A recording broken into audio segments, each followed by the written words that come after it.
Now the next couple of verses, 2-3 verses, are the same thing happening again and again. Same example, because all this, see how difficult it is to understand. My God, uneternal, this, that, and then all these Sat and Chit and Anand and bliss and existence. It's too heavy. And I can imagine Bhagwan Krishna is telling Arjun everything, and Arjun's face is looking like your face is. This is too heavy for me to understand. I'm getting headache also now. When is Upma coming? Huh? So now he's lightening the mood slightly by giving some examples by which you can understand better. Let's read number 22. Vasansi jirnani yatha vihaya navani grinati naroparani tatha sharirani vihaya jirnan yanyani sayyati navani dehi. Gopal, read. As a man shedding worn out garments takes other new ones, likewise the embodied soul, casting off worn out bodies, enters into others that are new. Nice example. So as if now when your clothes become old, you change them, right? Same thing the Atma is doing, simply changing the outer body like we change clothes. So easy to understand. Let's take the meanings. Nara means person. Nar, Admi, we say. Nara, person. A person. Vihaya, sheds.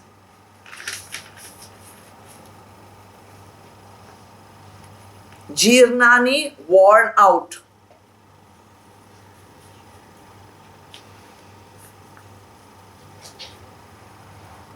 Vasansi, clothes.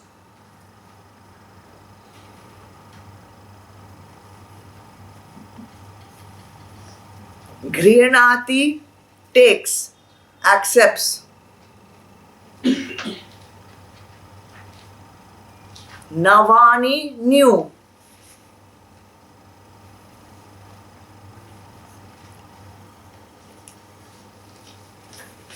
Aparani, others.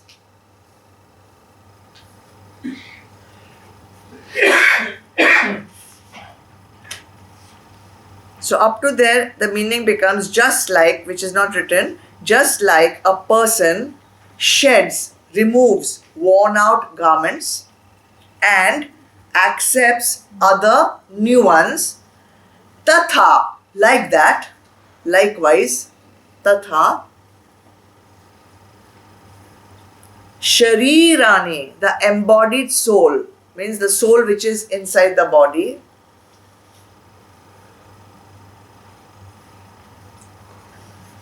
Vihaya, casting off, taking off, removing. Sheds, shedding off.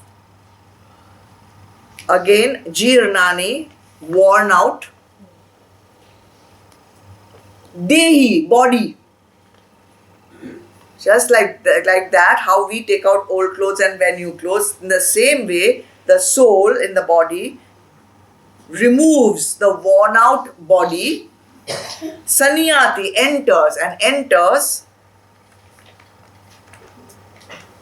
Navani, new. Dehi, body.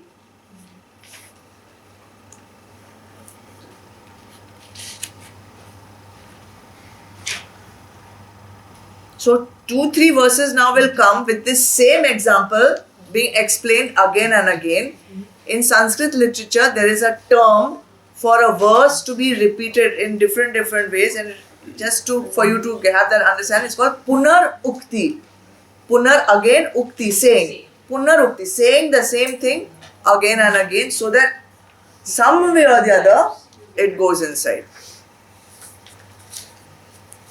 So here Bhagwan Krishna is comparing this body to clothes and how we have to remove old clothes and put new clothes on when it's needed. Similarly, when it is needed, we have to take out the old body and wear a new body.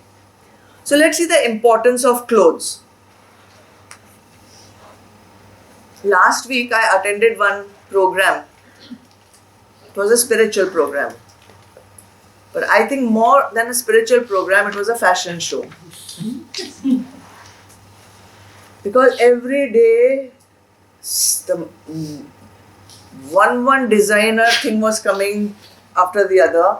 Everyone, instead of listening to the katha, was asking, ये jewelry कहाँ से लिया, ये साड़ी कहाँ से लिया, ये कौन सा design है, this, that, all this nonsense was going on. So, different clothes need to be worn on different occasions. Would you agree with me? Yes. Because why? Why? What is the connection between clothes and your environment where you are going to be there? What is the connection? Appropriation. Societal expectations. Societal expectations. Some amount of respect is Relevance. to blend in Okay. Also, It- it has to be avoid conducive Conducive to what? to the, if you're The going purpose of the start where kapda that you start feeling the same thing. Otherwise, You you got start a lot of feeling- distraction, wearing things which you are not supposed to be wearing, like Exactly. It affects your mind. Your clothes affect your own mind as also the mind of those who are looking at the clothes. They cause a distraction. For sure, that is the correct reason. So when you see clothes of a particular kind, then you start wondering. Firstly, let's see when you are own wearing. It is affecting your mind, the fit, Confidence. the confidence. Then you wear something new, your ego is also boosted up. And the label. All these things all contribute towards distraction from the purpose for which you have attending. And others also will start thinking, "Arey, I must ask her from where she got this, from where he got this." This chatter which is going on, unnecessary chatter which is happening in the mind, is not conducive to a spiritual environment. It is perfectly suited to cocktail party. So in cocktail party, by all means, you should, because what else you'll talk over there? There's nothing else to talk in such environments, I mean, imagine I'll go and tell them about aham brahmasmi. They'll go to the host and say, "Ye kaun hai? Nikalo idhar se, never invite her again." Pura bore kar diya humko. I was stuck over there with her. So in such places, this is necessary chatter because there is nothing else that goes inside anyway. So, Better than what else? Something else. many other things are also there. Then clothes one then design. Then color. Color is also important in clothes. You know that? What is the color of sattva? Twice. Rajas, red. Tamas, Black. and this. fire. Why orange? Why sannyasis wear orange? The fire. Who said? Fire. Color of fire. They have burnt. Everything. They have burnt. Sun burns. Sun gives light. With that light of knowledge, you're burning your vasanas and karmas. And you have burnt your connection with sansar. So that is why sannyasis wear orange. Is it also not because there's so much of stage, it kind of reflects that? It is automatic. Yeah, you can use that also analogy. So color, design, all these things are important in clothes, alright? Then uniform. What is the importance of uniform? Why do we have uniforms in armies? Why do we have uniforms in schools? Why do Oneness. oneness? What else? Not to compare. No comparison, no distinction. That same thing with as oneness. What else? Equality. Equality, huh? Discipline. Discipline. Very good. So when you have a uniform, there is a sense of discipline, instilling discipline. There's a sense of oneness, and there is no distraction. No distraction. Imagine in the army, if all the soldiers were in somebody is in Gucci and someone is in Versace and someone is in some other kind of, then instead of shooting them, Now weapons will also be huh? Weapons will also be Gucci weapon, and Now we have Indian. I only know 2-3 names of Gucci, Versace. I don't know the others. I keep repeating those only. And Gucci has a special significance for us.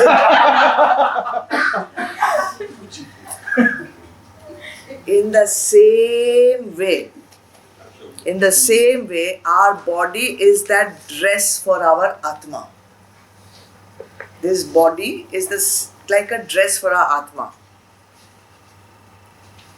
How you maintain this body, how you use it as a designer body or as a oneness body. This is how you have to be aware of how you are using your body, and clothes is part of the body itself. Now when this body also becomes worn out, why do we change our clothes? It becomes worn out, it fades, it tears, it's no longer functionable. We change our dress. Same way, at the time of changing the body is worn out, the body is non-functionable, the body is fading away, the body is worn out. So the Atma says, now, see, why has the Atma taken a body in the first place? To Get exhaust. rid of the vasanas. To live out the vasana. To exhaust. Why has the Atma taken the body in the first place? It's It's the vehicle. Huh? It's the vehicle to reach to God. Exactly. It is a vehicle to reach Bhagwan. It's a vehicle to reach Bhagwan. So you also have a vehicle, no, to go to places. So you need to go to Pune, you need to go to Thakur Niwas, you need to go to Gulistan, you need to go to work, you need to go to movie. Your vehicle is used. If your vehicle becomes so worn out that it cannot take you to your destination, what do? You change it. My destination is moksha. If this body is not going to be able to take me to moksha, I need to change it. Or that this body has fulfilled the part of the journey which it was. Correct. So your one car doesn't last you for your whole lifetime, no? Unless you're a Parsi. Many last generation.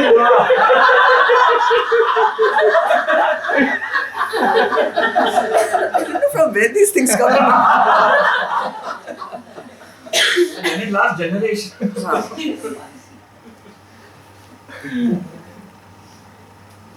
Whatever. So the soul needs to use this body to exhaust the karmas. It needs the body to do all this cleansing work and finally reach its destination. So it wears. But if it's no longer functioning, then it has to be dropped and a new body has to be taken to continue the journey. So we don't know exactly how these things are happening, right? But there is an intelligence which knows. There is an intelligence which knows. Okay. Suppose you have an apple. You cut that apple. You will find how many seeds inside? Lots. Lots of seeds, right? Take any one seed. Does it taste of apple? No. Does it look like an apple? No. Yet that seed is going to create how many more apples? Thousands and thousands of more apples. So that means in that seed there is an intelligence which knows what apple seed will create more apple trees, more apple fruits, more apple seeds, and therefore more apple trees, and more apple fruits, and more apple seeds. There is an intelligence there. With the right environment at the right time. Exactly, exactly. So apple seed never, ever, ever, ever will give you mango fruit. Even if you try. That seed has an intelligence which says mango ka seed will create mango fruit. Then we do all things, cross this thing and germination and something, and then inside our bodies also everything gets crossed and finished off. There is an intelligence in you. There is an intelligence in all living things which knows exactly how these things are going to happen.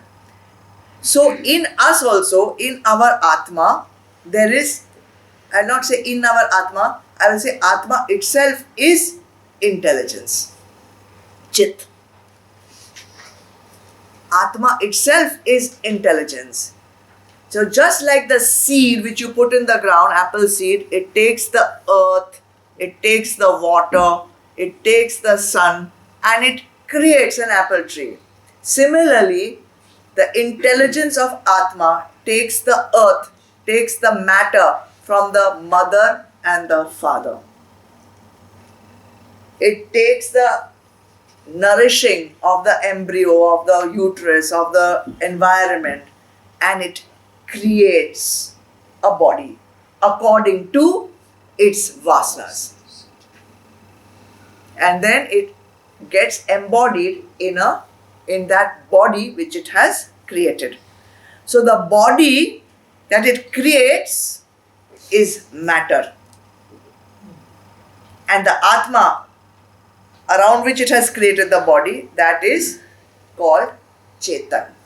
So body is matter or Jad, and Atma is Chetan or intelligence.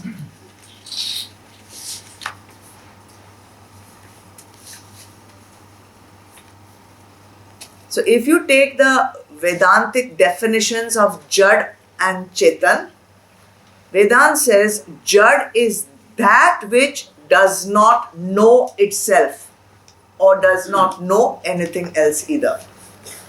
Jad, matter.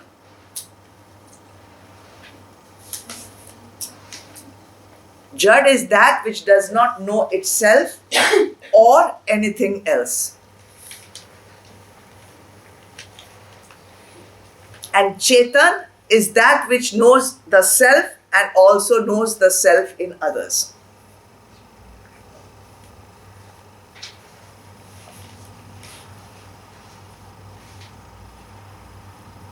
So Naam and Rupa what? Jad or Chetan? Jad. Jad. Asti Bhati Priya is Jad or Chetan? Chetan. Chetan. Understood?